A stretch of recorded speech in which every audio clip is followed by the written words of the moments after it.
Hello, and welcome to the Roadmap to a Happy, Healthy, Connected Family. So, I'm going to go over really what the blueprint is to create a family that is, like we said, happy, healthy, and connected. So simple. Um, so, what I'm going to do is share basically like I said, step by step journey. I'm laughing because it's spelled wrong. I should have proofread so we're off to a really good start. Did you notice how it did not say roadmap to a grammatically correct slideshow? Okay, here we go. I'm laughing because it's taking me forever to record this video and I'm finally about to do it and I go, oh, I should have proofed the slides first. Okay, so let's just get into it. Old Earth versus New Earth. Now, in our family, we talk about feeling like we're this New Earth family, but the concept of a New Earth family is a little bit too extreme. And I really don't feel like we're like so extremely spiritual and hippie, but there are some things that I do see in our family that are different, are very, very different. And that there's some good things. We don't have to, like, personally, I just don't ever want to live in a huge family commune or compound. Like when you think about New Earth family, at least for me, I've actually watched a video of this. Maybe it was on Gaia or something. And you just see like everybody's just living together. And I just don't like, for me, I need a lot of introverted time and I need my space. So I guess that's the first one that I think of. Oh, we're not New Earth family. But like for us, everything's driven by we want experiences together, as opposed to the old model is very status driven, achievement oriented, where for us, like, it is important to have a lot of time and space to connect and to be in nature. I mean, I'm finally getting around to recording this and it's noon my time. And this morning, let's see, I've been texting back and forth some of my friends about their gene keys and human design. And I cooked in the kitchen while dancing around with Jiraiya and Tati.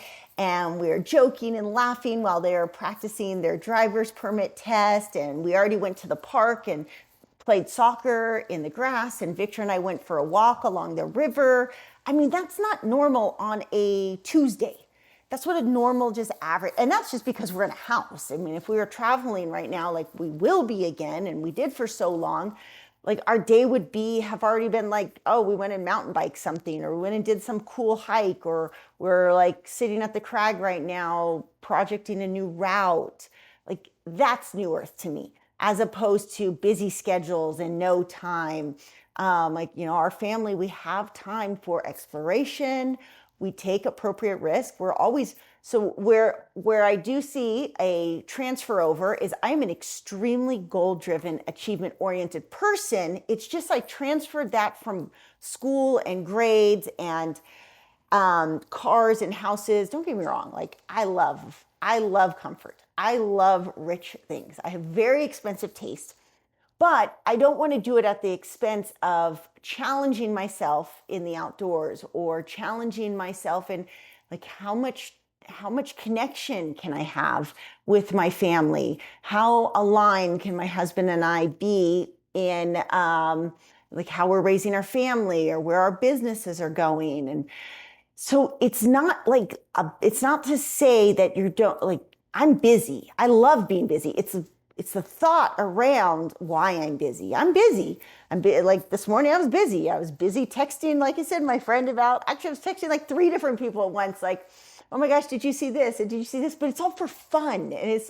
And there's not an attachment to what somebody thinks of me around it. So, just real quick, you can read through them, but like old Earth, busy schedules, no time, seeking achievement, validation, approval, acceptance. It's always like a give to get in that old Earth model. What am I going to do to be safer and to be more secure instead of, let me move my face over here for a second. Instead of this sense of connection. We say the word over and over. We want to feel like I get you, you get me. We can be different and we can still be valuable. I'm not trying to prove to you that I'm better or that I'm worse. This just works for me. Hey, like New Earth idea, maybe it doesn't work for you. That's cool too. It works. It seems to work for us. and it seems to have a end result. I would have talked about this 12 years ago before we even lived in an RV, because we were already on that path just with homeschooling and how we were spending our days before we even traveled. But, I didn't have proof. I'm like, my kids, I feel like, are old enough now. I'm like, well, I feel like I kind of have some proof that this might work. Old Earth is very emotionally distant, emotionally disconnected. I doubt my mom's gonna watch this, but last night I had a hard talk with my mom and said, like, hey, I I'm not comfortable with the maybe that's why that happened last night, because I knew I was going to record this. I called her and said, I'm not really comfortable with the fact that, like, everything to you is by an extrinsic value. You only know how to connect with me or the grandkids through a status or an achievement, something in the external. Like, we're not a family that cares about competition. Like, we don't sign up for soccer um, leagues, and we don't do. I mean, Isabelle does some dance competitions, but it's not like that we're always looking for validation through our sports or through having to have a competitive field. We just do it because it's pure joy. It's fun. Like, we are always getting better at our climbing. So I told her that, like, hey, it seems like you're not meeting my kids at just who they are. You're trying to meet them at what they do or achieve, instead of, like, what are they feeling? What are they thinking? What are they interested in? It's like, I want her to call Tatiana and just be like, hey, what project are you working on for sewing? Not like, show me what you sewed so I can tell you you're good. You did a good job. And that's a big shift for most people, because they don't, it's just a habit. It's an old habit, an older habit of, like, oh, I only know how to go to your soccer game and say, you did a good job on the field, instead of, like, think of Jiraiya. I said, Jiraiya, you could just be like, hey, what did you play today? What instrument did you choose out of your 5 different instruments that you're playing? And you'd say, like, oh, I picked up today, I did the guitar and the drums, or today I'm doing the trumpet. He's crazy with all of his different instruments. But what are you working on? He's trying to build out the Happy Teen workbooks. And she could ask him, like, hey, what page did you get to in your Happy Teen? Instead of, it would be like, oh, did you make money? Did you sell your Happy Teen workbook? And I know there's a place for this. This is probably why I'm a little sensitive about even talking about this, because I'm like, there is a place for us to encourage our kids to make a certain amount of money. So I'm gonna use another example. I might get through all these slides. I thought this would be a short, but I can never make anything short. Use another example. I made my older 3 kids move out a couple months ago.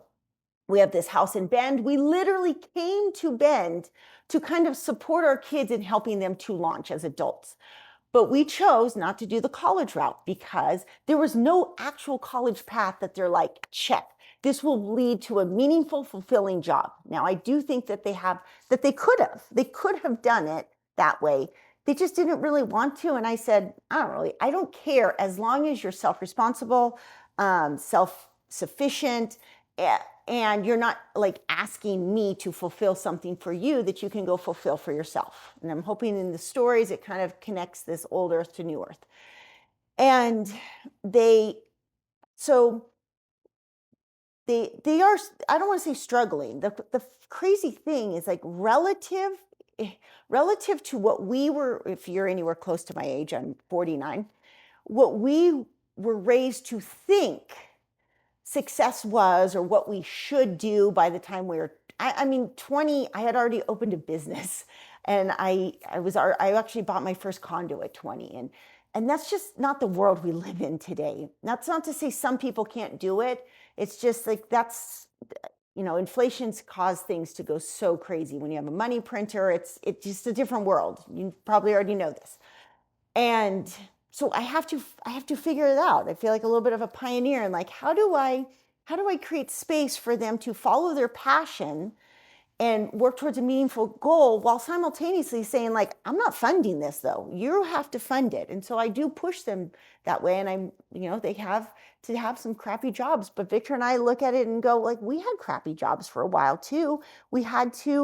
You have to, like, endure that. And so I don't want to be on this side of whatever, if we want to label the snowflake society or whatever, that, like, I don't want to protect my kids from any harm or hardship, really.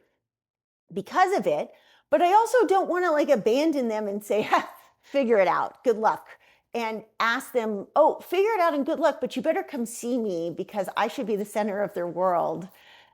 That doesn't make sense either. So it's really, you have to be intuitive in these things. And just what my intuition said was that, man, we came here to Bend to help you guys launch. Victor's thought at first was like, you can live here in this 3-bedroom house. You can live here and you'll be able to save money so that you can go out and buy your own home or do whatever. And I wasn't on the same page with that because I thought, while yes, they could save money, I think that there has to be a constant staircase. And I noticed that it was like, if we make their life too easy, I would rather say, hey, I want you to take the next step. Go rent this apartment together. It's within your guys' budget. Yeah, you're not going to be able to save as much money. Like my kids, while they don't have crazy successful careers yet, they have a really good amount of money in savings that is so abnormal from most people in their same age bracket or even a little bit older. So I do feel like there's something to be said, not like I'm trying to it sounds like I'm trying to justify my parenting strategies. I really feel exposed in going through this. So work with me here. The thought to me was like, I just want to be a safety net, but I don't want to create a jail cell for them. So they lived here for a little bit. Then I kind of pushed them off, partially too, because I'm going to tell you one of the things that I messed up in is like Victor and I should have been way better about protecting our marriage space. And by living in an RV, you don't really have a lot of space to protect that. So like our places where we hit heads, and I'm going to kind of get into this if I get through other slides. We hit heads because we were raised so differently and our program was so extremely different. And we didn't communicate enough on that level of like, hey, you have this belief and I have this belief. Let's come up with a compromise on the belief.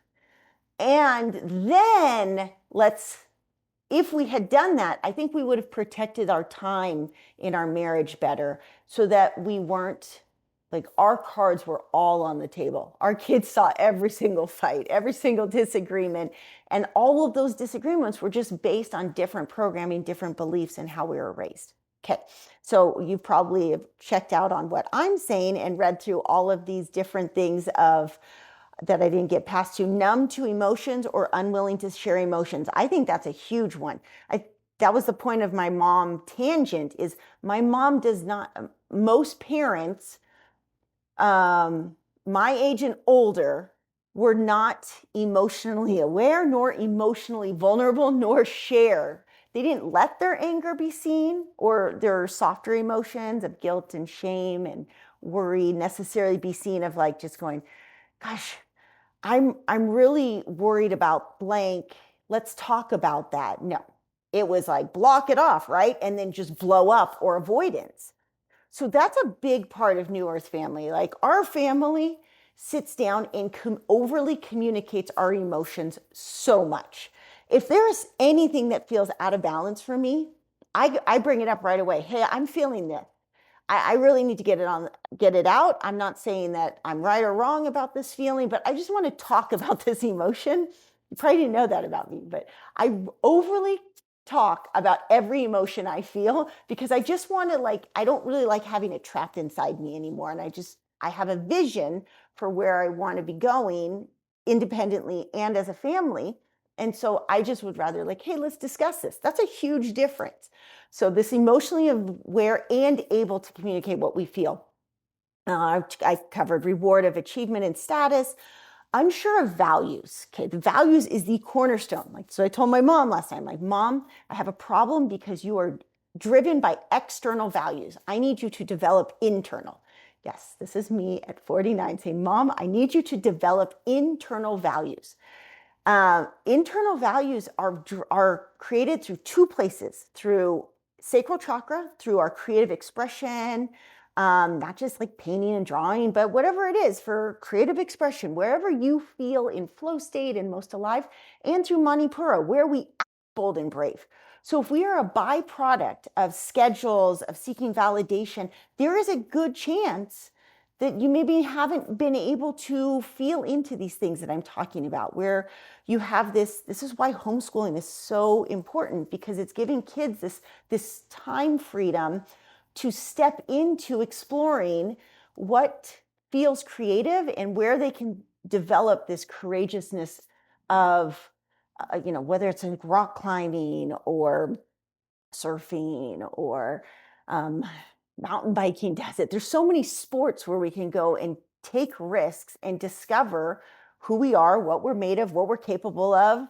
Like the old earth world doesn't let that happen, right? We play soccer on a team where it's all about winning. So if you're playing for a competitive soccer team, there's very little chance for you to take risks and try new moves, because there's so much more at risk in if your team loses, and the shame you're going to feel if you're the one who wanted to try a new move on a winning game and you accidentally mess up the step over and now your team loses because of it. It's like there's just not space for that. And that doesn't mean that you can't play competitive sports. It's just that you need to have space for that in other areas of life.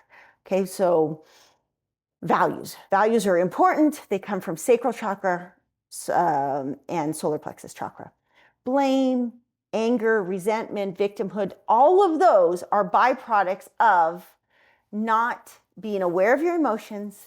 And so that's why it's really important to move, that those are really good indicators. If you listen to Victor talk about things, now that he's part of the New Earth family, he'll talk a lot about what a blessing anger was. Anger was it was such a shame place for him to feel shame for feeling anger. Instead, he'll say oh my gosh, because I'd say anger is great, Victor. Anger is like a higher consciousness. Look, you're reaching into desire. That means you have an unmet need. You thought that you had no needs, but what you're actually realizing is you have a lot of needs and desires that you just had buried and repressed for so long. And every time anger comes out, that's like a clue. That's wow, that's so great. Now, let's try to uncover what that anger is really saying that you need or want. And that which really tended to lead to victimhood of it's not fair. Okay, perfect. You're angry because you think you're a victim to something that's not fair. Let's figure that out. What do you think? And this is really, this word that I'm about to say is the root of old earth to new earth, is being able to feel what do you think your expectation is? Because the reason we had this old earth model was that we became numb to expectation. We didn't realize that, I'm going to be able to go through these other slides so fast because it's going to show this web in a second, but we didn't realize that we were caught in a very convoluted spider web of expectations that caused really negative family dynamics that I think I can help you snip away at and create a beautiful web of connection and joy and love and harmony and all those great things. Okay, trauma, obviously, you know how much trauma plays a huge role in old earth family. Obligation, again, that's that expectation. It's that web of expectation of who you are supposed to be. And it's really rooted in this idea of you, I love you so much, but you need to make my life easier.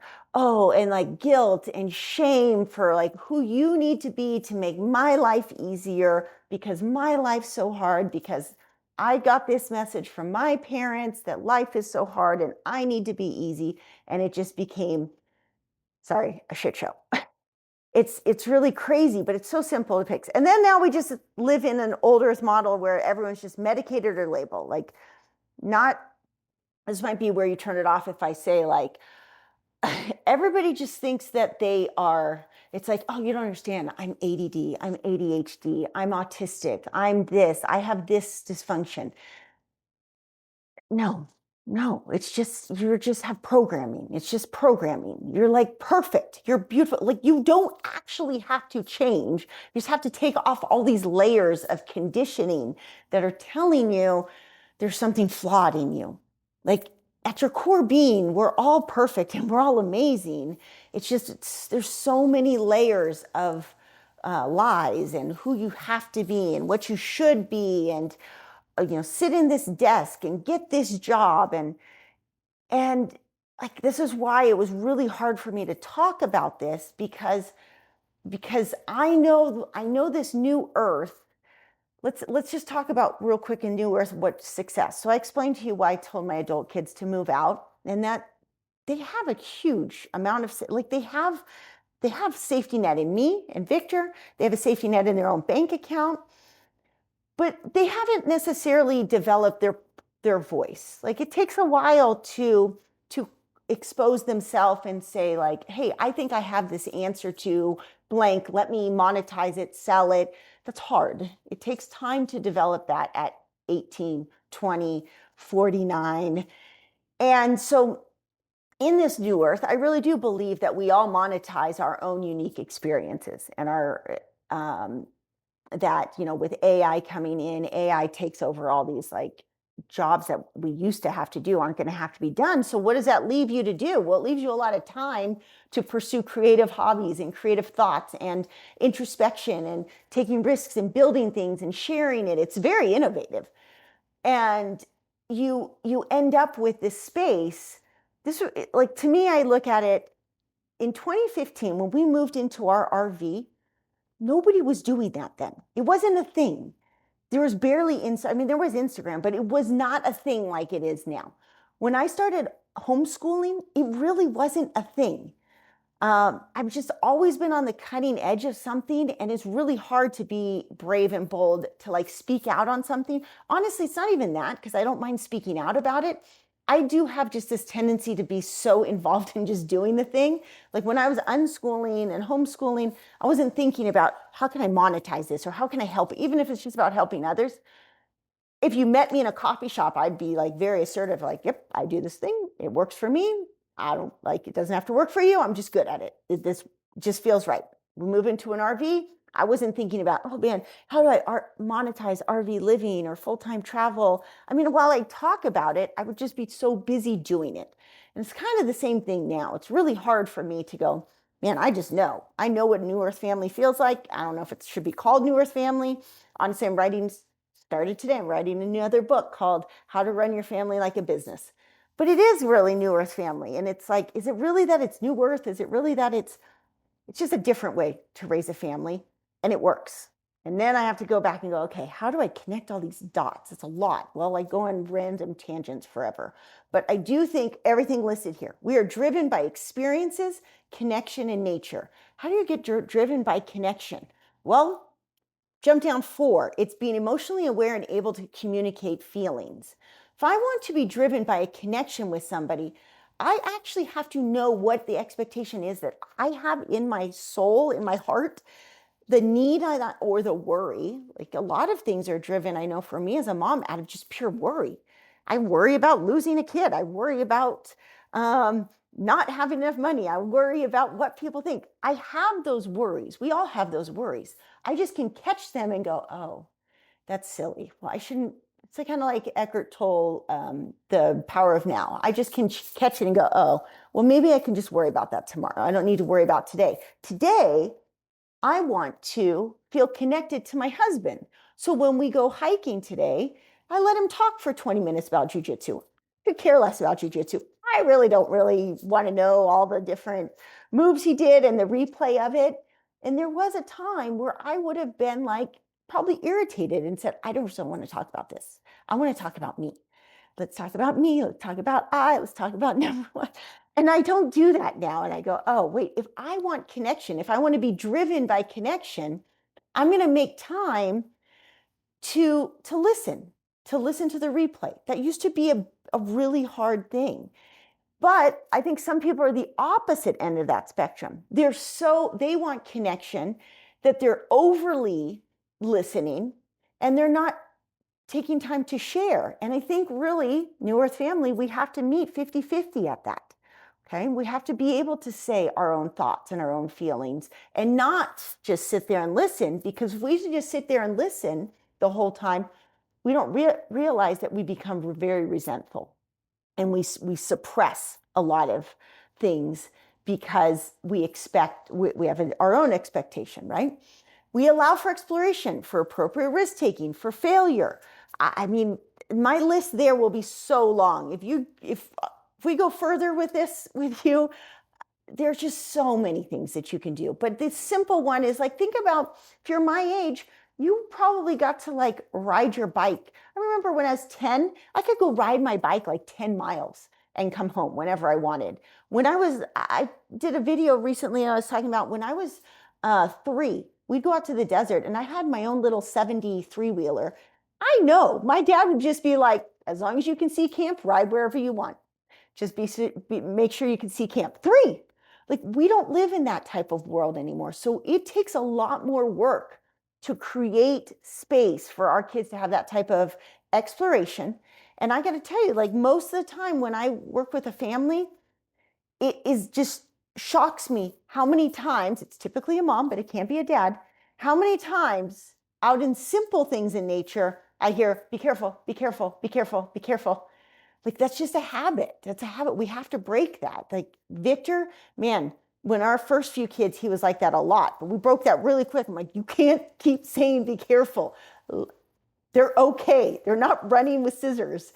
Like, let's step back and think about like, what is the appropriate risk taking? One of the best books, this is what I loved about when I started rock climbing, because I was already raised like that, but then I started rock climbing and I read Rock Warrior's Way. And it talks so much about appropriate risk taking.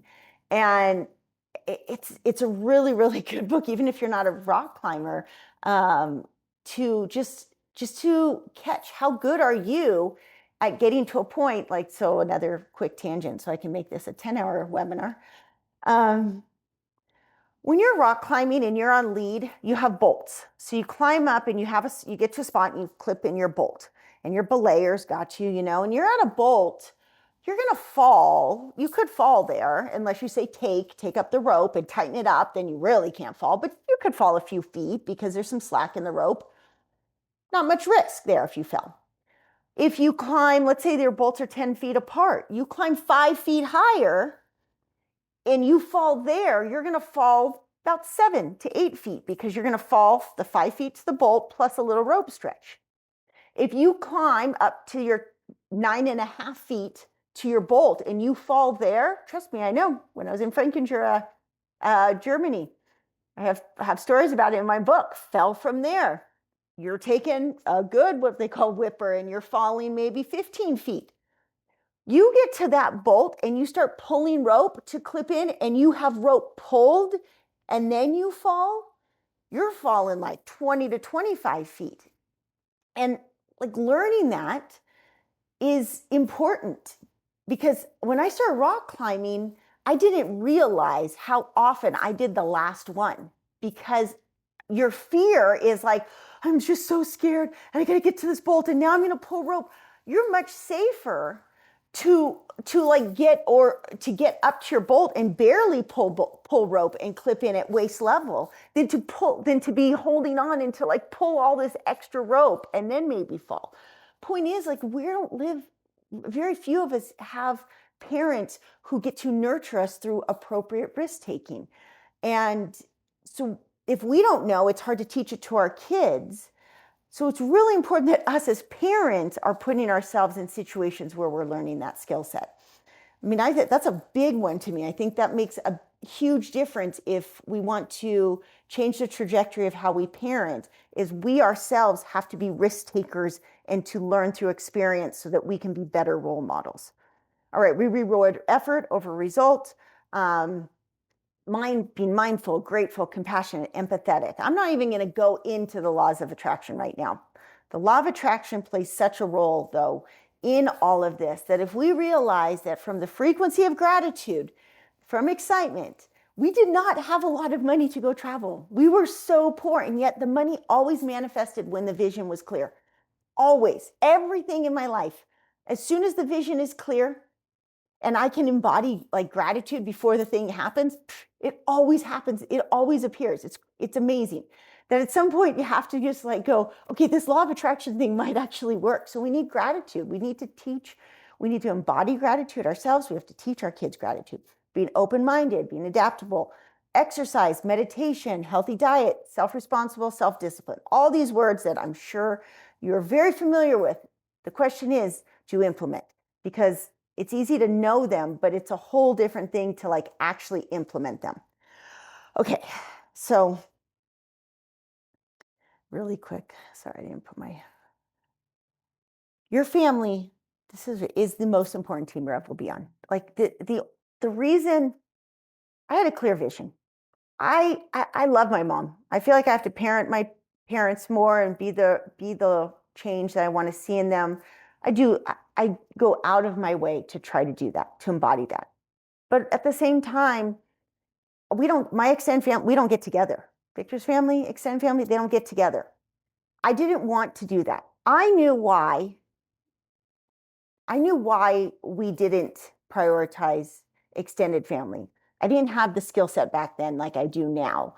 I've learned a lot in the last 10 to 15 years about how to achieve this, but we didn't have that type of role models, that type of structure. For me, I was determined. I want to raise the type of family that my family wants to get together with me around the holidays, even though I don't really care about the holidays per se that much, but just in general, that they want to be like, hey, mom, I have next week off.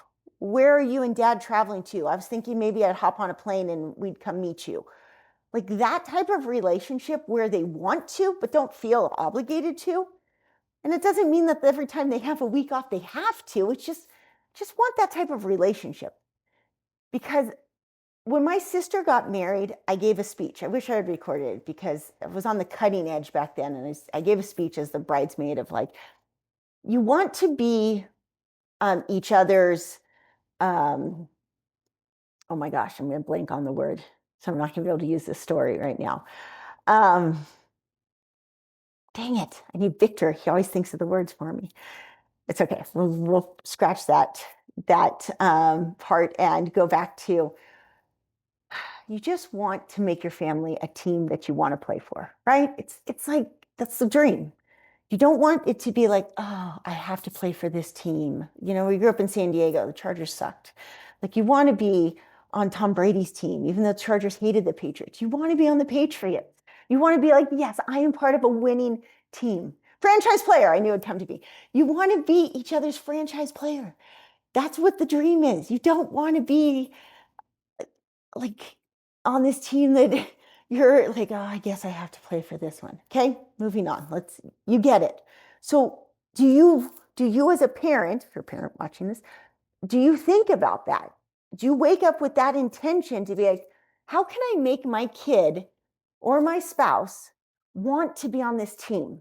Not feel guilty to be on this team, obligated to be on this team, not do things to make it so that you're basically begging them to have you on their team. I think that's a hard one for us to overcome as parents, as moms especially.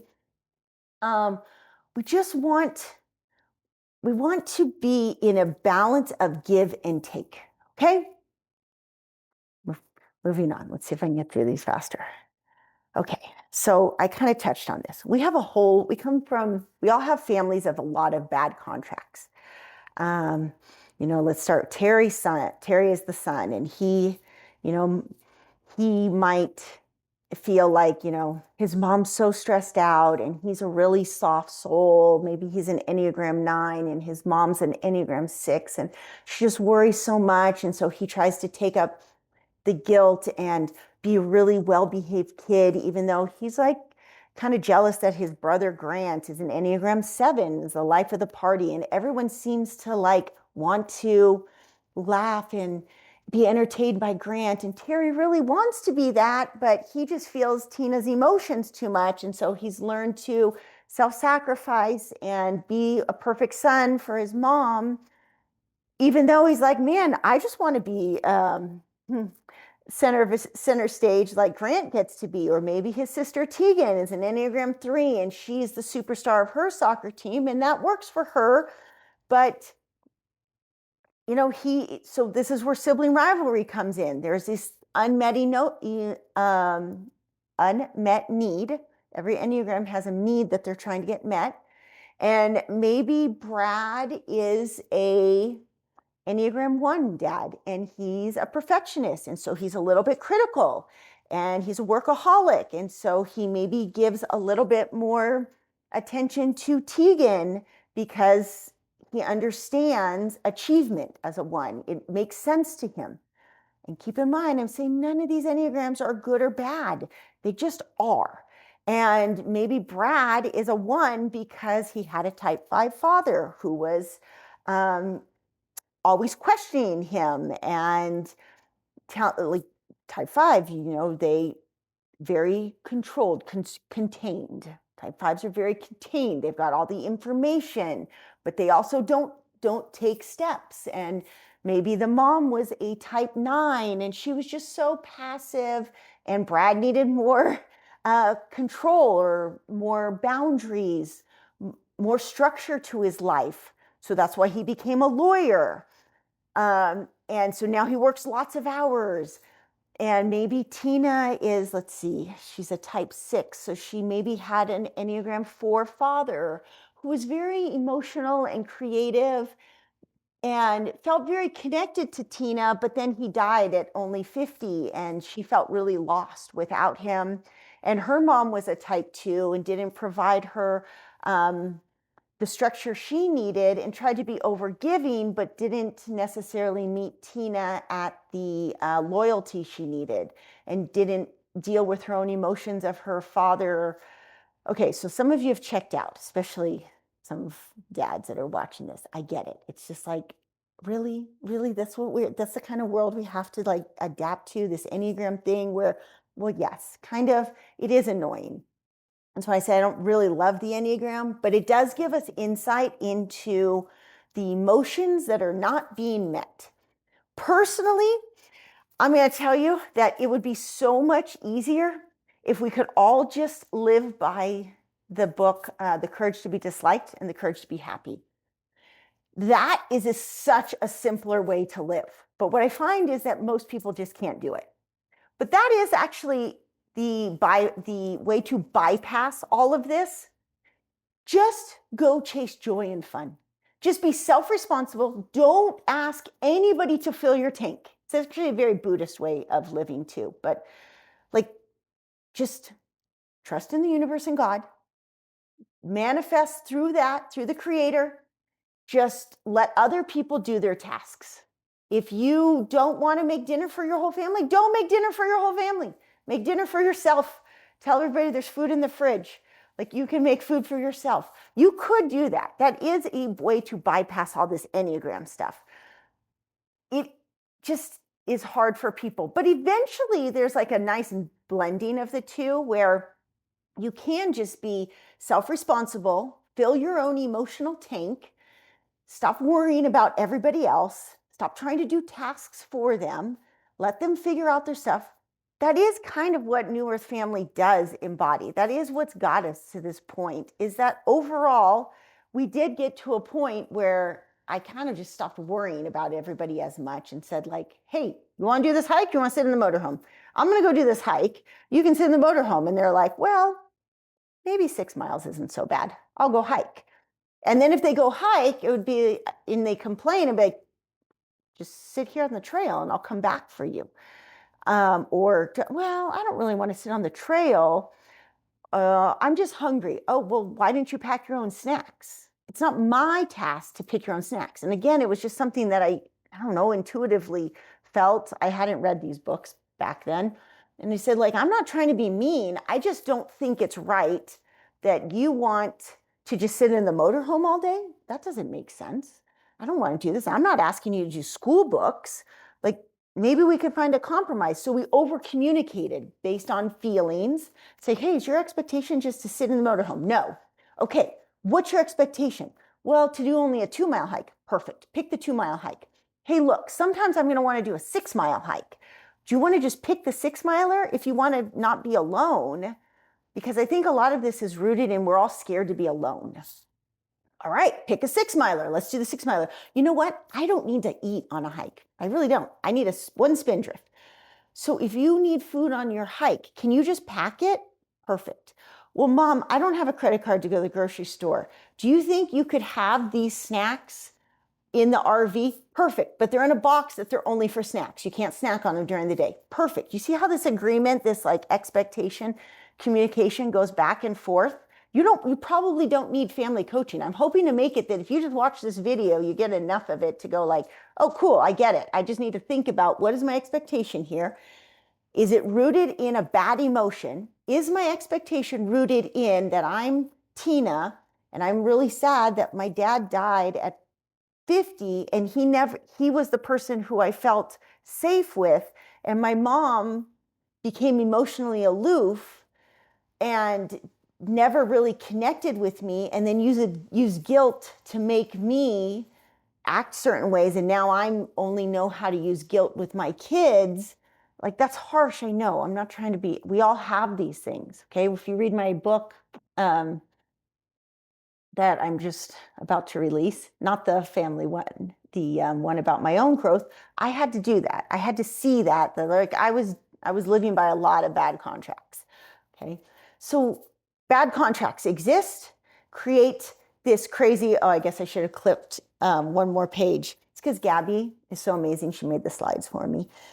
So we could see, like, this is a different example, same idea of bad contracts. Terry feels like his parents don't listen as well as his friends, so he likes to hang out with his friends. His brother Grant wonders if sports are all, oh, he's the 3. He wonders if sports are all that define him.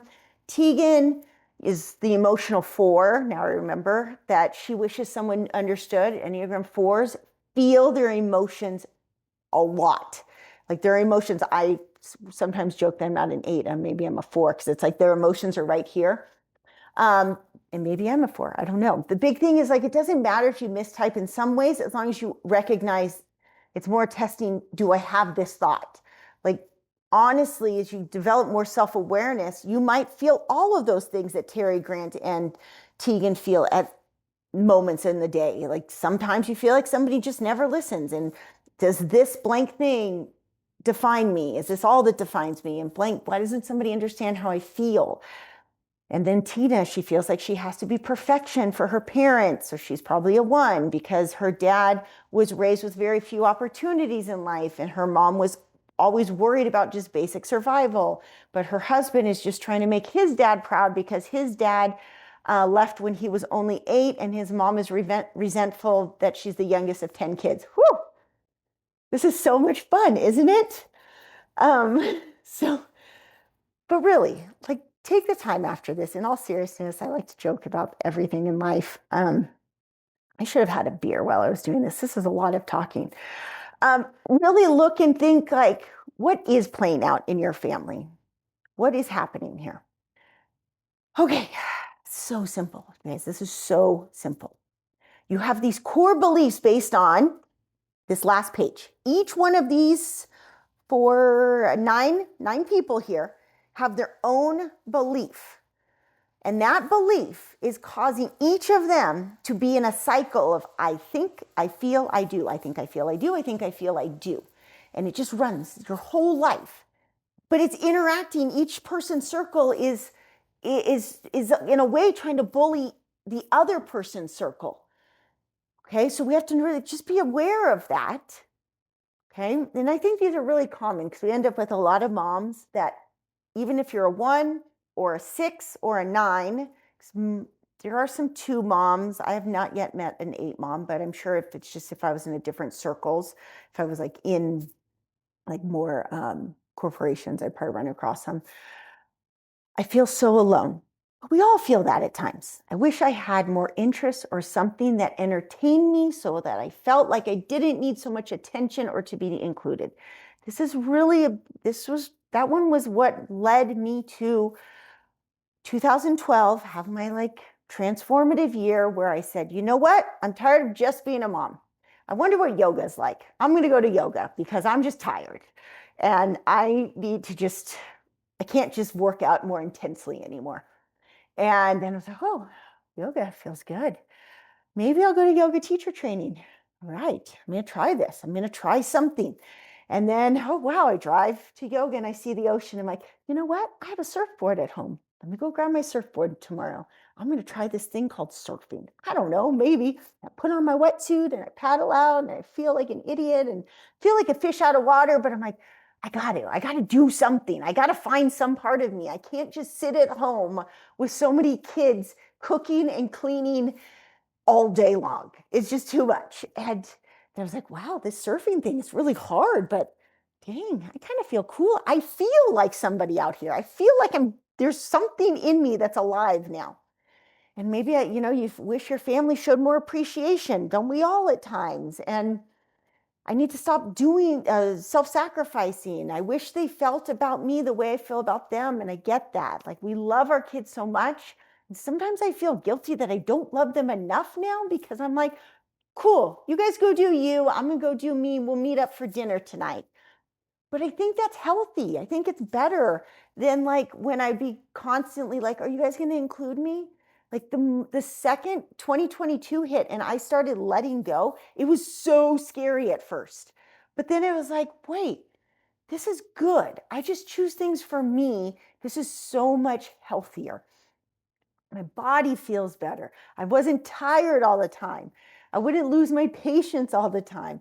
I stopped beating myself up. But you can still probably hear there's a tiny bit of me that like feels a little bit like I have to like justify myself. I'm getting better at it, but that feeling like this is definitely, if you listen to Abraham Hicks, this is on the cutting edge. This is scary for me because I know I'm on the cutting edge and most people aren't going to get me.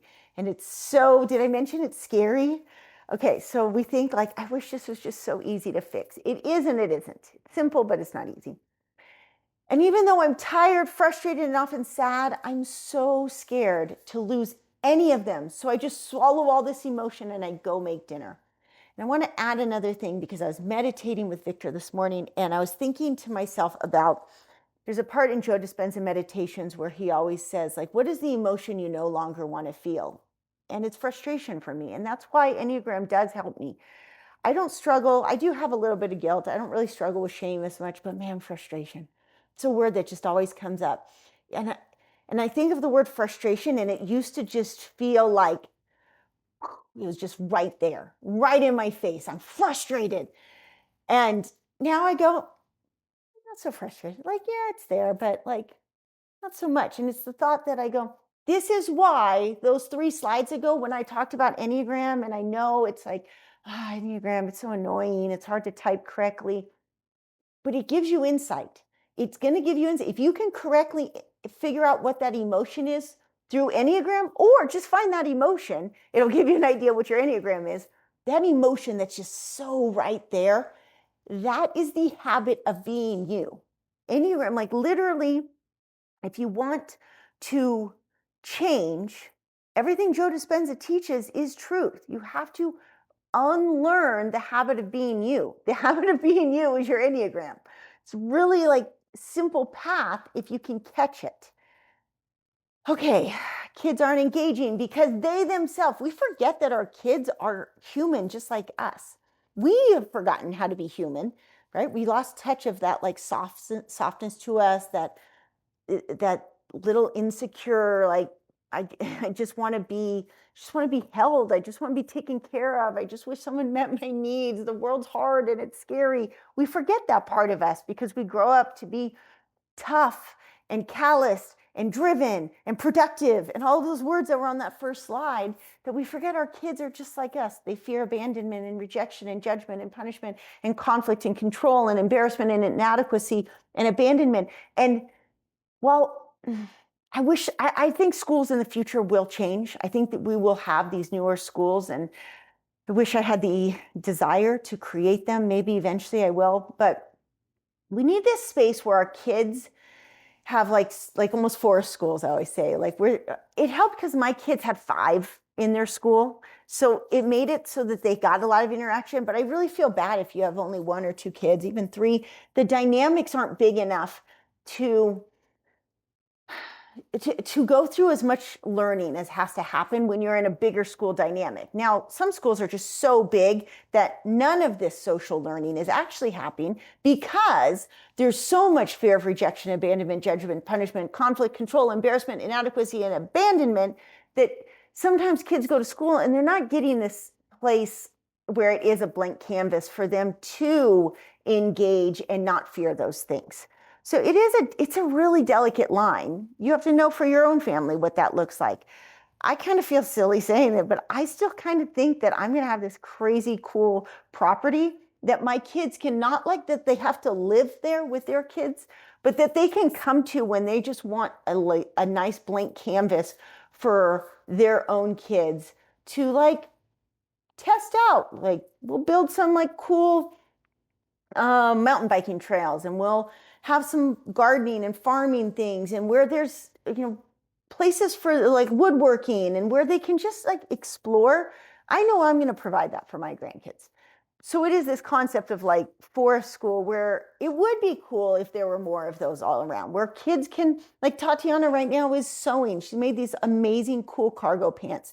And Jiraiya right now is sitting in the truck playing trumpet because he's using GarageBand to create, you've got scores. He wants to create his own scores. So he plays different instruments and brings them in. The point is like he has place for that. But at the same time, sometimes they have way too much isolation. They need more interaction with other kids their age. I recognize that. It's just hard to find it. And so maybe that we're all on the leading edge of trying to create that in the world somewhere. Okay. So you can see, I don't want to talk about this more, how this web gets really convoluted. It's very complicated, but feels more convoluted sometimes. Between just we get married and it's like this spider web of you and your extended family and me and my extended family, and now our friends and our kids' friends and they're like, it's just hard, but it can be good. It can be great. It can be amazing. Okay. All right. So your go-to here, what you're trying to learn to be, because change only happens if we change ourselves, right? It only changes. Like as the mom, I can only change me, and I can make requests of my husband. That's what I did. I would go to him. We've been working on this for 5 intense years, where I was like, hey, I feel like I've gotten to this point in my self-development, but we are not like this as a couple. We are now. It's a really good place to be at. But like for me to feel safe and secure, that doesn't mean I have $1 million. It's just safe and secure means like really opening up your chakras and being able to establish like what is a bare minimum root chakra amount. Because for a long time, for me, a long time for traveling was like, if I had 3 months saved up and could just run on those 3 months and know that when I was about to zero it out, I would be like, okay, now let's figure out another plan. I could go, but I had a pretty healthy root chakra from my upbringing. I didn't have trauma. So for me, safe and secure meant like, cool, we went to Europe literally with a set amount that we spent 155 euros a day. And we landed with a business that I knew would make more money. But we didn't have savings saved up to when we landed. We did that many times. For me, that was fine. For Victor, was not good. But he didn't have the throat chakra to tell me, hey, I need to have blank. He didn't even he couldn't have. He wouldn't have been able to say that, because he knows that if he had said that, he'd be like, whatever the blank is that he would have needed, he didn't have the confidence to go provide. So he feared abandonment so much that he's like, in subconscious, of course, if he had said to me, Robyn, I can't go do that trip to Europe because I need $50,000 saved to feel safe and secure, but I don't even know how to go make $50,000. His subconscious brain was like, if I say this, she's just going to leave me and go find another husband. So He'd be like, we're good. But then that caused a whole lot of problems. So you have to be able to know what is safety and security for you. When we jump this next time, though, I have a higher number in mind because I know my goals are different now. Remember I talked about that, like land where my kids have BMX bike tracks? Okay. So in order to feel safe and secure, we have that set point. We have to, as a couple, find compromise and communicate that. We have to prioritize our own independent self-care so that I have a healthy body. One of the things I'll tell, like, it's hard. Marriage is hard, but like right now, Victor's doing this really great cleanse that if you finish this and you work with us, we'd encourage you to do it. I don't do the cleanse though. I don't work well on that. That doesn't mean that like I'm better or worse. Like just that type of eating just doesn't work good. He's doing it, and it's one that's like we've talked about him doing it for a really long time. He is thriving on it. So it's really important for us to know what self-care looks like for each person, what health looks like for each person, what emotional availability is. Like I'm an extremely verbose person.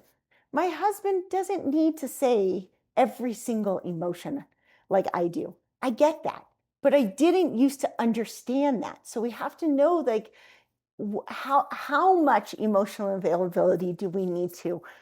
This is why what's your expectation is so important. Be clear on that. I think it is I'm extremely opinionated on this.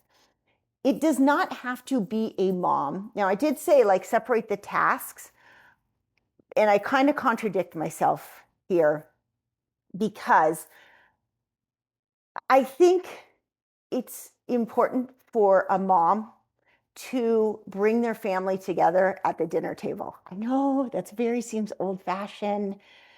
I just don't think the mom should be the slave to doing all of that.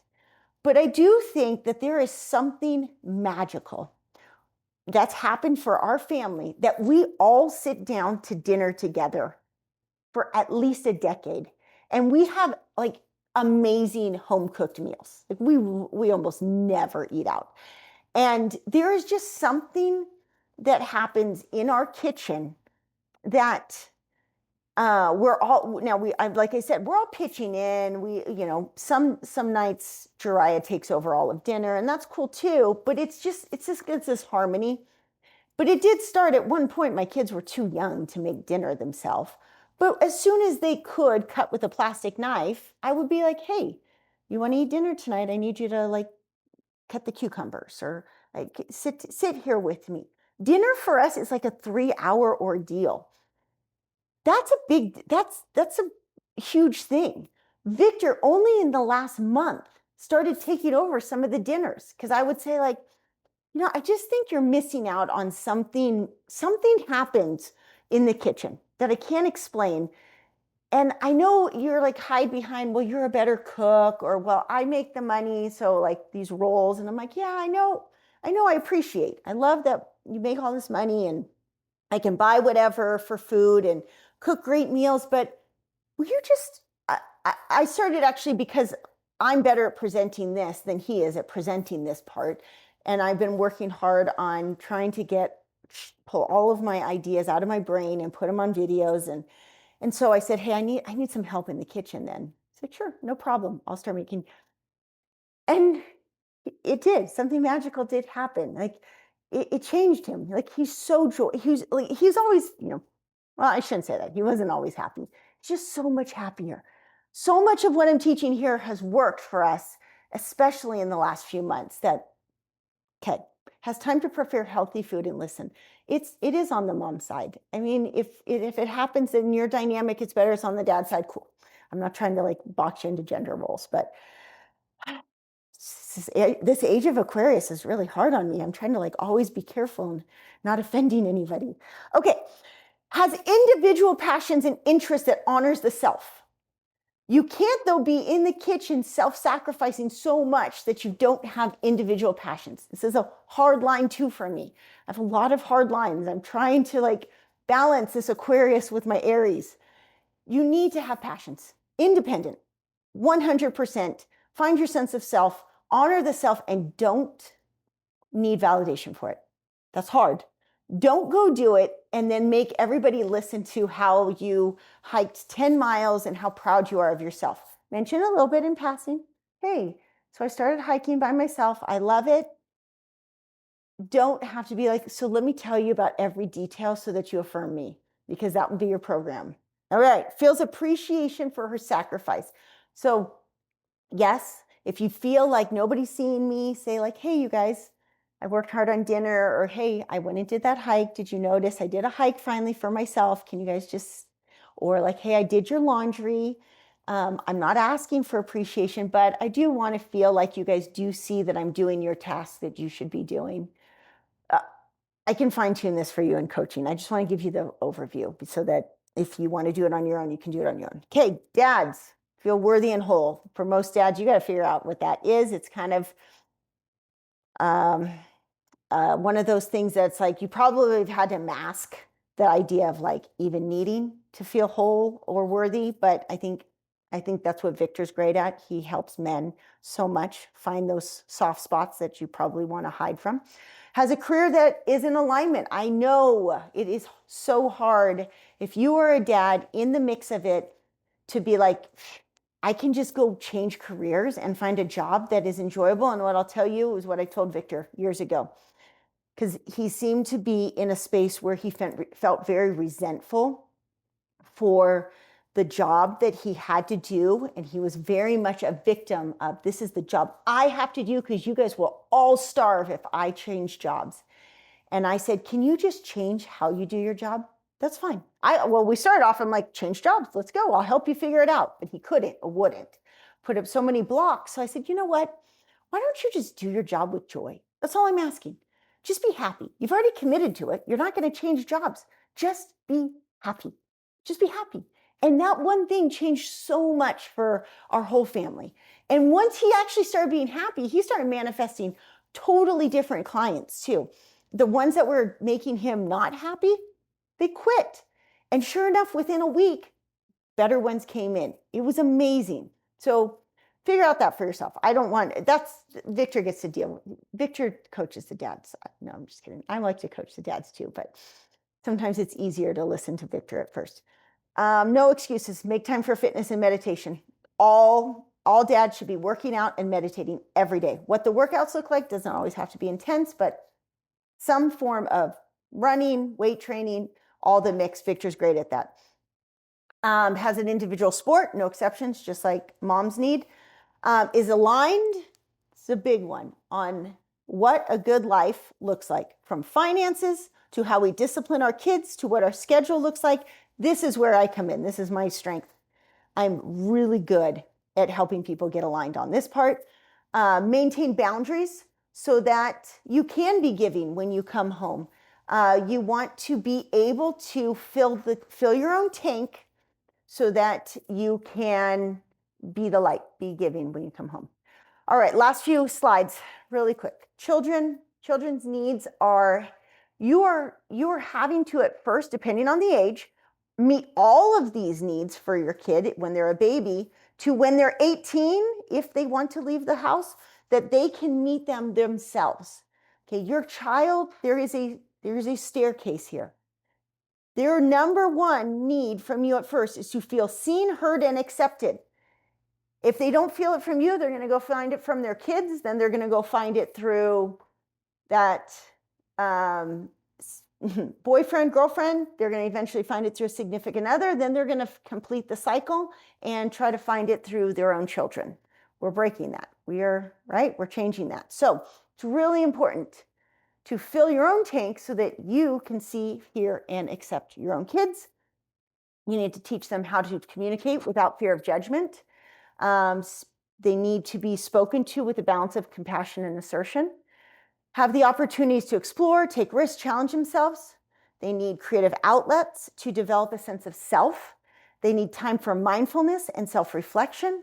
They need to be fed in a way that nurtures health and clarity of thought, which is why we are so, like in consciousness, in high consciousness, if you believe nothing's going to hurt you, you can eat seed oils, you can eat high fructose corn syrup, yellow number 5. Sure, but it will play it will have an effect on the biology of thought. It does do things too. So that is why we still say, like, hey, you need to limit those things, limit the chemicals you're putting in your kid's body, because it does affect how their brain processes information. Okay. Regular exercise to build strength and joint integrity so that they have resilient bodies. The creative outlets, where they explore and take risks, that's great because that's building competency, capability, and resiliency and confidence. But you also, like, kids that are physically strong and resilient are able to do that stuff more. So it's like we're not, I don't want to seem like I'm sitting here being like, oh, your kid needs to have a six pack, but excess weight does play a role in how well your body or your kids' bodies can move. So I'm saying it with loving compassion that we have to look at the whole system as a whole and look at our kids' energetic, spiritual, and physical beings as a whole. And naturally, like, if their body feels strong and fit and can move in different planes. I mean, Victor, maybe you don't know, Victor and I ran gymnastics program for 20 years, and we saw firsthand how much kids' bodies have, like, atrophied and softened, and they're not as resilient. And we need to bring that back, bring healthy, strong kids back. Okay, how do we do that? So here's your 7-step program. Okay. Did you read that, by the way? I need to take a breath. In case you're just listening and not reading, this is the 7-step strategy to stop the generational self-worth crisis, which is the one where me as a kid, I didn't feel seen and heard. So then I got into relationships when I was 15 years old so that I'd be seen and heard. So then I married someone who filled my self-worth deficiencies. Oh, wait, sorry. We're still married. So it is, when Victor and I talk about trauma bonding, we're trying to, I feel like we're lucky. We did trauma bond, and we did the hard work to go past that, to create a new contract from a space of wholeness so we can teach it to everybody else so that we can embody loving kindness. Number 1, get grounded and grateful. Another one of my notes, you have to stop the bleeding. That's what our Vitality Reset program is about. Grounded and grateful. Okay, the first step is to take responsibility for your own energy. Okay, if you are exhausted, if you are drowning in life, you have chronic disease, you're in a state of fight or flight all the time, like, you're not going to be able to meet your kids' needs. So you need to focus on self-awareness, health, being mindful of your thoughts and desires, and invite your entire family to do it. When we moved to Polson, Montana in 2020 and had this house, we turned our living room just into a yoga room. No furniture, beautiful view of the mountains. And we did yoga and meditated as a family every day. I didn't make the kids all do yoga per se, because Tati would have been 10 years old. But I would say, hey, you just lay on your mat. You can just sit here, stare at the mountains, but you have to come on your mat. To be honest, like, we some days, I mean, I tell her, she's at least has the foundation. I tell her, you probably need to go back to doing yoga every day when you feel, but she has other things I'm going to teach in here to fall back on when I catch her falling into self-worth deficiencies. But start with dinner. Start with dinner. It really is. It's corny, but you guys sit in the kitchen together and just talk about what you're grateful for and what did you do? What did you feel today? What were you thinking? Daily family meditation is good. We don't all meditate as a family anymore, but we individually have a meditation process. When I see Danny struggling and things, I go, have you been meditating? It's like, I gotta get back to that. It's a silly habit, but it works for a reason. Get off the hamster wheel as fast as possible. And, one of my biggest gifts is, I always say, when I talk about planning, what is a good life, being able to set schedules, set boundaries, think all of that. That's what the hamster wheel really refers to too sometimes, is get a hold of your schedule. Where are you over giving?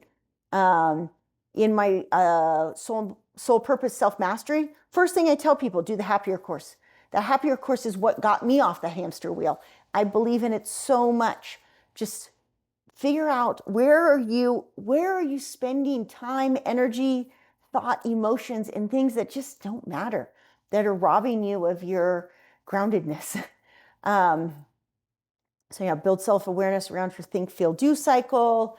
I talked about the happier course, setting boundaries, and taking control of your schedule.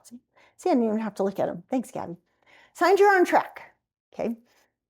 You have become more mindful of your thoughts and how they impact your mood and behavior. You practice gratitude regularly, appreciating what you have in the present moment. You notice yourself taking responsibility for your own energy and how you show up for your family. You're aware of your emotional triggers and are working on staying grounded when they arise. Your family members are starting to notice a positive shift in your attitude and presence. Affirmation for completion. You could say this to yourself. I know myself and understand my deeper needs and desires. I'm getting more aware of my belief systems every day. I have so much to be grateful for. And it's funny because for a really long time, Victor and I used to, we were just on different, our self-growth journey just looked different, and that's okay. But for a long time, I expected him to match me. And then for a significant part of this year, I don't know when you're watching this, but it's 2025 right now. And I was like, man, you're just so much better at self-regulating. You might not be where I'm like asking you to be. And it's like, why am I asking? And, I should just ask the creator, ask the universe. But this is huge. This is transformative. If you can get both parents at this space, amazing things happen to your family. Number 2, this is when it gets fun. Expectations and clear communication. To be able to sit down, if I work with you as a family, this is what we're doing. First thing, Russell Brunson, I'm not great about this one, but when I first studied Russell Brunson in business, he said, number one thing I'm going to do, if you pay me $10,000 a day, I'm going to sit there and go, who are your 100 people that you're following, say on Instagram or something? This is what I'm going to do with you. You sit down as a family with all your calendars, a month, daily, weekly, monthly, yearly, and you decide together what is a good life. What part of your day isn't serving it? And what are the beliefs that are keeping you stuck doing a schedule that doesn't serve you? It's really comical. This is so simple, but like I guarantee your family's doing this. All families are doing this. So what goals and dreams do you have a family that you could be motivated to work together to achieve? Like our family right now is obsessing over redoing our Europe trip. Not the whole thing, but it's like we sit there and we just talk about it all the time to fine tune, like, what is the goal and dream that we would all be motivated for? What would be the goal and dream that would get me to show up? And finally, this video has been sitting in my to-do list for like 6 months at least, probably almost a year. And I'm like, oh, I told Victor, I'm like, I need a big enough goal. Like our summer next year, it's not exciting enough for me. It's not motivating enough to get me to sit here and record a video for 2 hours. What is it for you? Find that thing. Signs you're on track. You clearly express your needs, wants, and feelings in a calm and constructive way. You set specific, measurable, and realistic goals and communicate them with your family. There's less tension around miscommunication, and family members know exactly what to expect from one another. You and your family are creating timelines for shared goals and working together to meet them. You feel comfortable asking for help or support when you need it, and your family responds with understanding, not judgment. The affirmation for completion. This is the mantra you say. I can communicate my feelings, needs, and goals clearly and with confidence. My family understands me, and I understand them. We work together with realistic expectations to create a harmonious environment. Number 3, listening to understand. Make time daily to ask each other these questions. They sound funny, but I kid you not, we ask our family. I've asked my kids this for 20 years. It works. Hey, what do you want? What are you thinking and feeling? What's frustrating you? What's your expectation? What are you willing to give? What do you need from me? What do you need from others? What can you let go of? What's your victim story?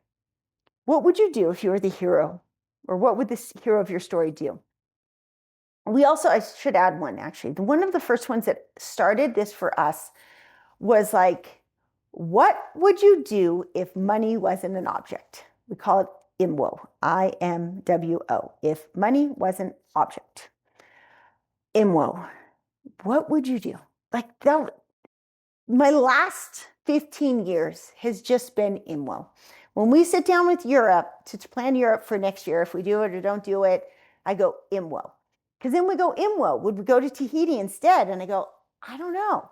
And IMWO, would I go to Europe over the US? I don't know. I have to think through it. I'll tell you, I don't know if it's in this video or not. How I process that I don't know, it doesn't, that's the big thing. I don't stop at I don't know. Listening to understand, I don't know is not an answer. It is not an acceptable answer. You know how I say, like, parent with compassion and assertion. Hey, what do you need from me? Hey, what are you willing to give? I don't know is not an answer. That's my assertion. You were not allowed to say, I don't know, because that's like that's bypassing. I want to call it spiritual bypassing, but it's a bypassing. That's not being self-responsible. You can tell me, well, I'm contemplating this. Well, for me, I'm like, Victor didn't do last summer. I really loved last summer. It'd be kind of cool to do it with him. But Jiraiya and Tati, this, Tati's only she'll be 15, Jiraiya's will be 18. I want like one like crazy hoorah. Tahiti, Victor, that's somewhere like you and I are going to go. I don't think that's going to be that fun for the kids. So I don't say I don't know and like leave it at I don't know. I say I don't know and as like I'm still body compassing it, but here's what I'm contemplating. Signs you're on track. You practice active listening. Victor talks about this because it was a big deal for him when he understood like, hey, active listening is not just listening. It's tossing the ball back and forth. I say something, you say something back. We go back and forth. That's active listening. If you have trouble with that, just repeat what they say. So you're saying this, so I'm hearing this. That's a great start. Eventually, active listening is like, could be like, oh, I think that salt shaker in front of me is blue. Oh, okay. Well, I could see how it's blue, but maybe it's periwinkle. Something like that, or like, oh yeah, I see that it's blue and its lid is open. Like we add things to it. There's a really good book, Pouffet. Okay, that's too much of a distraction. Let's keep going. You give full attention to the speaker without interrupting. You find yourself repeating or summarizing what your family member said, just like I talked about. You're more empathetic and able to step into the shoes of your spouse or children and feel what they're feeling. I think I didn't repeat on that last slide. It's like, we're not trying to don't solve people's problems. You need to just empathize. People want to be understood in how they feel or what they're thinking. So family conversations will start to feel more meaningful. Conflicts are resolved faster with less frustration. Empathy, man, it's taken me years to like, I think my husband's starting to understand empathy versus sympathy. And it's not his fault if you're raised in a family that was very sympathetic. Oh, my poor baby, here, let me give you this. Here, let me do this for you. Sympathy is different. Empathy is understanding the emotion that person, oh, I too know what grief feels like. Oh, I too know what feeling overwhelmed because you have to make this decision feels like. Oh, empathy with your kids, like, oh, I too know what it's like to go to cheer practice and want everyone to think you're the best cheerleader, but that person's the best and you feel shame for not being the best, whatever, those things. Okay, affirmation for completion. I listen to understand, not just to respond. I can put myself in the shoes of others, and I'm able to hear their true emotions and needs. My family feels safe in expressing themselves with me. I'm sorry, I said that. My family feels safe expressing themselves to me. Number 4. Okay, self-knowledge. Self-knowledge, self-study is really helpful. It This is why knowing your Enneagram, Myers-Briggs, is basically how your computer processing works. If you're a TI dominant versus NE dominant, it's really, really helpful. I do a lot in coaching with helping your family understand that. Gene keys is huge, getting people to move from shadow function to gift, numerology, astrology, chakras, human design. These are a big part of helping your family get harmony. Can you do it without this? Yes, you absolutely can do it without it, but it helps so much. Signs are on track. You spend more time reflecting on your thoughts and emotions and gaining clarity on who you are. You're becoming more comfortable with silence and stillness, using it to connect to yourself. You've integrated mindfulness or meditation practices in your daily routine. You're more aware of your mental, emotional, and physical needs and are taking steps to meet them. You feel a growing sense of inner peace and balance, which positively affects how you interact with your family. Your affirmation for completion is, I am deeply connected to my inner self. I understand my thoughts, emotions, and desires more clearly each day. I make time to nurture myself, knowing that inner peace helps my family to thrive. Number 5, all of that, but for others, increasing knowledge of others. To build a deep connection, you need to understand the people around you just as much as you understand yourself. This phase is about learning what makes your family members tick. To build a deep connection, you need to understand the people around you just as much as you understand yourself. Signs you're on track. You're actively learning more about your family members' unique personalities, interests, and needs. This is why you really do have to pick something to start with. Gene keys, human design. Pick something because it gives you a structure to understanding their soul instead of understanding what they do.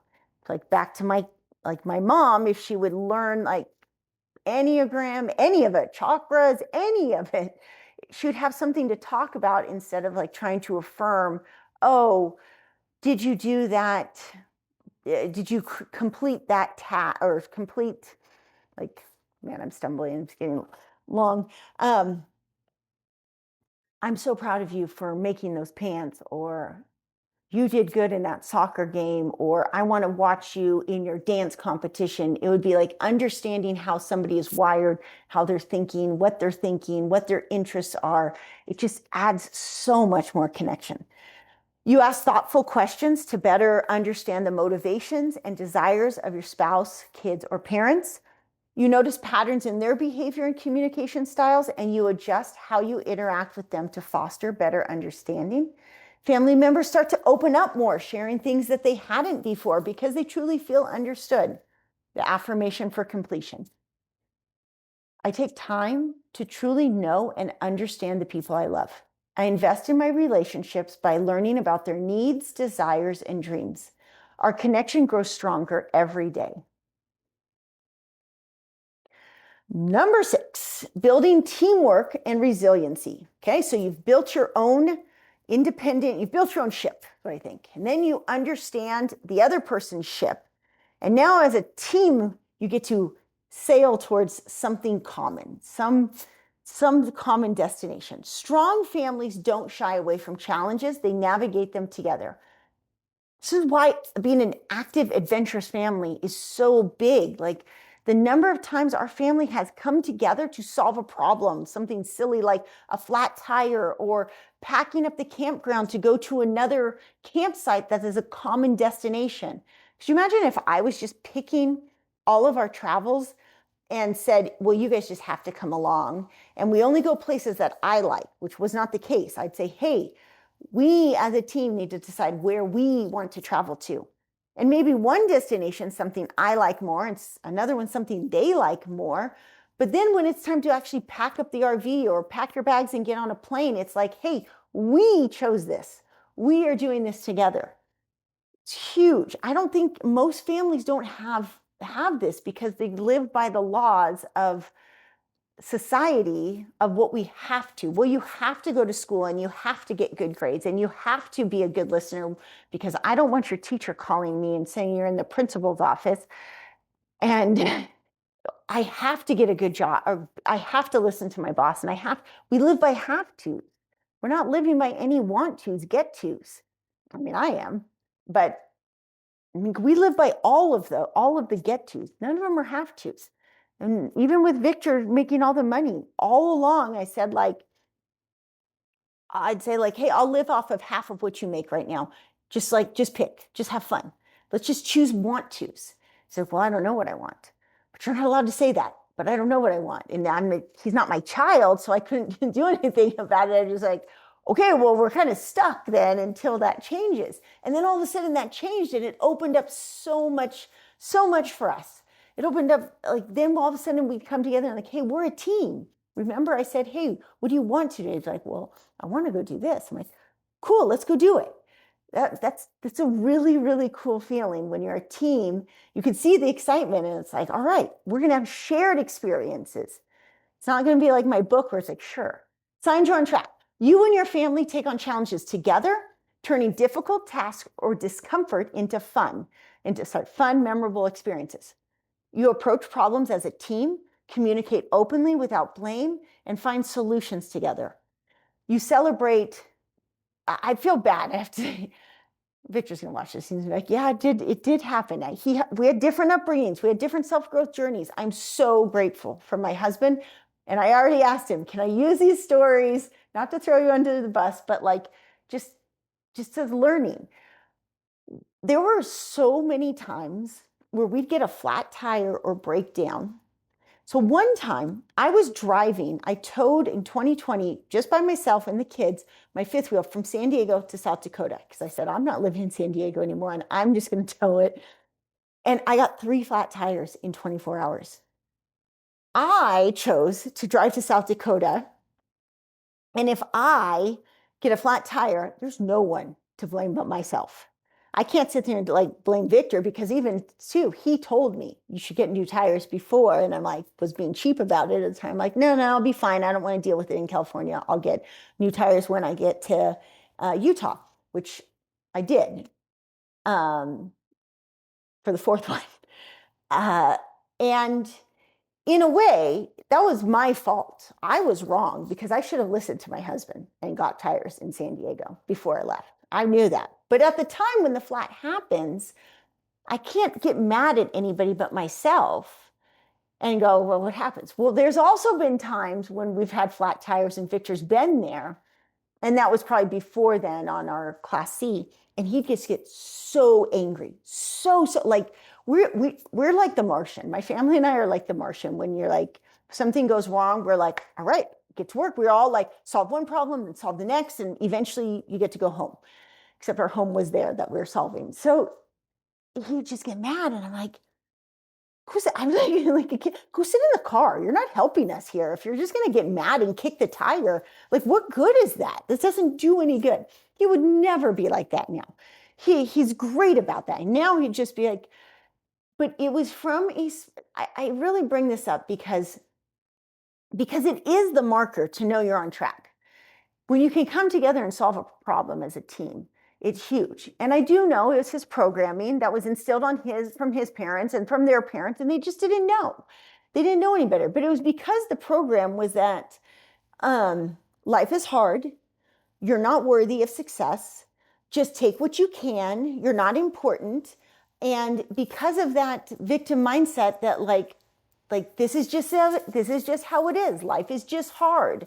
You're not that important. Make my life easier. When something would happen like a flat tire, and the subconscious brain, we didn't really talk about this in this slide. You should already know if you follow our stuff, subconscious brain, 60 to 80,000 thoughts a day, 95% of those you aren't even aware of. When it takes over, that subconscious brain in that flat tire is thinking, this isn't fair. Life is always hard. Bad things always happen to me. I don't have enough money to have good things, good tires that fix because I can't get a better paying job because I'm not important and I don't know how to push past this threshold, blah, blah, blah. This is just what the brain does. It's not truth. It's not truth. It's just what your brain does. The ego wants to protect itself and keep those beliefs. That's why we work on changing them. But imagine I get excited about this because imagine like my family, we pull into a campground and we all like pitch in, and it's just like it's just such a great feeling of like one person knows I'm grabbing the 4x4 to put as the chalk stone behind the tires. Other person is like putting down the jacks. Other person, like that campground is set up in 5 minutes. And we're like, all right, we're here. Nice. Now what are we going to do? So it's just so different. I don't think most people even can fathom how cool it is. So you celebrate both individual and collective wins, no matter how small, as milestones for growth. And when setbacks occur, you bounce back together, supporting each other through the process. Your affirmation for completion is, we are strong. We are a strong, resilient team. Together, we face challenges and grow from them. We support each other, celebrate our victories, and tackle hardships as a unified family. Doesn't that feel good? Doesn't it just like feel so great in your cells? So from there, you'd think that was 6 would be it, but you got 3 more to go. Okay, number 7, you raise your frequency. To maintain this harmony, you need to keep your family's energy high. This phase isn't about integrating positive practices my frequency is dropping because I'm getting tired. This phase is about integrating positive practices that elevate everybody's mood and create a joyful, peaceful environment. Let's throw me under the bus for a second. So I am normally really good at staying out of this frequency, but that's when I'm traveling and adventuring. I recognize that I have to put on the big girl pants and create a lot of content to explain myself in simple 2-hour ways of how we can achieve a different earth, world, family, life, love, all that good stuff. And sometimes it's hard to sit at a computer for long periods of time. In fact, I've been sitting at a computer for the last few months, sometimes 8 hours a day, just to organize all my thoughts and help. I have somebody who's helping me with this, and it's been a lot of struggle. And I sometimes touch on this word called stress. I consider myself a very low stress person. I just like to go hike and drink beer, and my life should just be fun. You'd think I'm an Enneagram 7, but I catch it. I catch these words that come out of my mouth. I'll say like, oh, I'm just so stressed. I look at myself like, why am I saying that? That's me letting my vibration go low. Today, that's why I'm recording this today. Today I woke up and I was just in a happy mood. I mean, I'm normally in a happy mood, but I was in a happy mood because I decided I'm just going to do fun first. The work that I'm supposed to do, my to-do list that I'm supposed to be doing, it'll get done. I'm going to just get on the right end of the stick, as Abraham Hicks says. And in doing so, I was just playful all morning. Well, obviously, I told you my morning. I was like texting my friends, and I was dancing because I like to do this, even though my kids make fun of me because I move my shoulders and I can't dance like they can. And they're like so much more coordinated than me, and I look like a kook. And I was just having fun. And Victor walked in from his client at 10:30. I said, hey, get in the car. The car's running. We're going to go for a walk. And he gave me this look for a second like, wait. And I'm like, oh, you don't have to. It's okay. You know, we're good. We'll go by ourselves. And he's like, had this look because he caught himself. He's like, wait, he's so fixed on like what he expected. He had expected that he was going to do a workout right then. I said, that's cool. You can go do your workout. I'm not mad. I'm independently happy. But he caught it because he's like, shoot, but I want connection with you. And I actually want to walk with you. It's just that I have such a rigid mindset that adapting on the fly is really hard for me. And I said, hey, whatever. If we do it later, it'll be dark, and I'm going to go do it now. You don't have to. And he's like, give me 1 minute. Let me get my shoes on. And we had a great walk. And it was actually sunny here right now in Bend. It's weird weather that it's only sunny until like 11 a.m. And then you're like, missed your opportunity.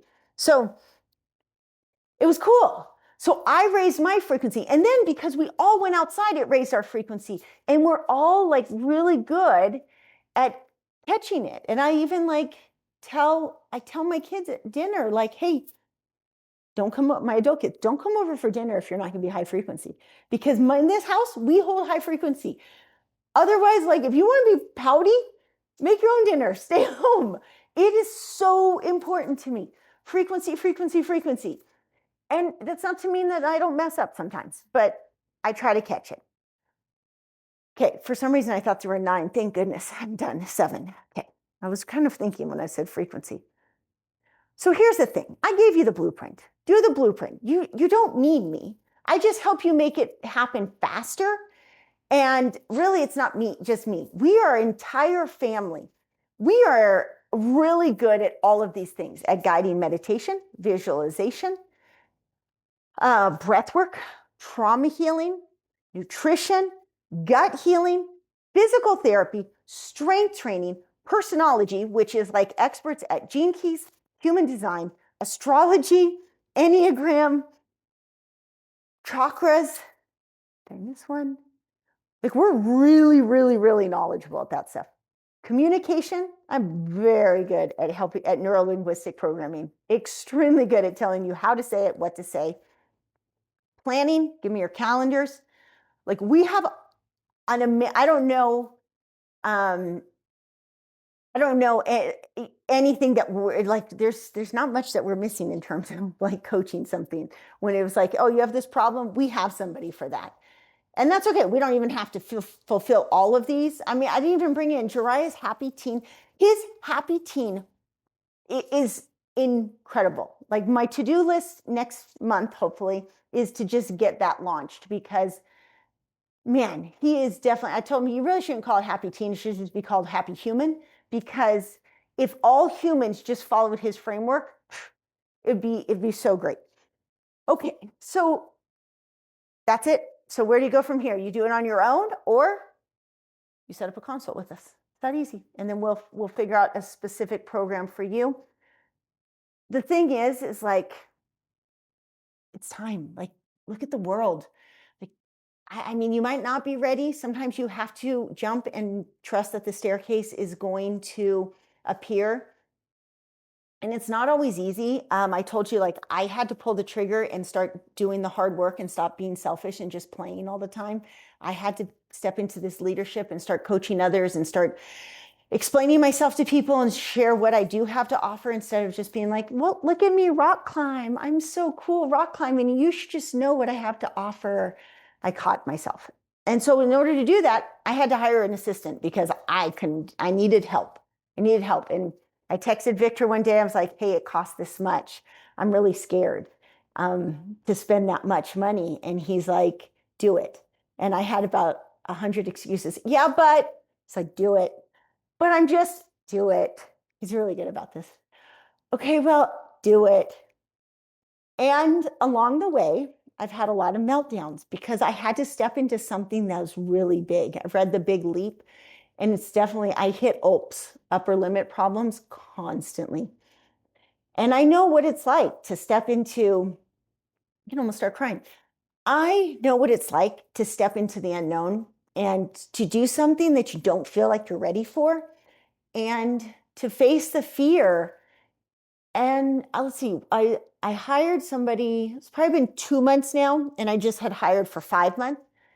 And I'm so grateful that I am pushing myself through this. I don't know what's going to come of it, but I just know that if I had stayed in where I was in my mindset and in all my fears, letting those make a decision, where would I wouldn't have done anything. I wouldn't have experienced, I wouldn't have learned. The learning curve's been hard. It's been really hard. But I just encourage you to know that it's not supposed to be easy. If it was easy, everyone would do it. When I taught back handsprings to kids, I tell them that all the time. If it was easy, every kid can do a back handspring. How many kids can do a back handspring that you know? Most of them would say like 1. So I encourage you to be the change and know that like the change is going to push you outside your comfort zone. You would never work with our family without working with me. And I literally have been put on this earth to push people outside their comfort zone. So let's just get that out of the way right now. But I have a really big heart and I'm a really good person. It's just that I tend to see things that other people don't see. And I just say it like, hey, this is your path. You want this result. This is the path you need to take. So if you're ready to be the change, to have a happy, healthy, healed family, look at, if I turn my screen, look at that cool Christmas tree that our whole family went out into the woods, and we're all going to be together on Christmas. And I bet you even Jiraiya is going to convince Danny, Gabi, and Isabelle to spend the night here, even though they only live a mile away, just so that we can all wake up together on Christmas. Like, it's kind of cool. It's cool. It's cool. All right. Thanks for lasting that. Hey, I kept it under 2 hours. I should be proud of myself. All right. Namaste.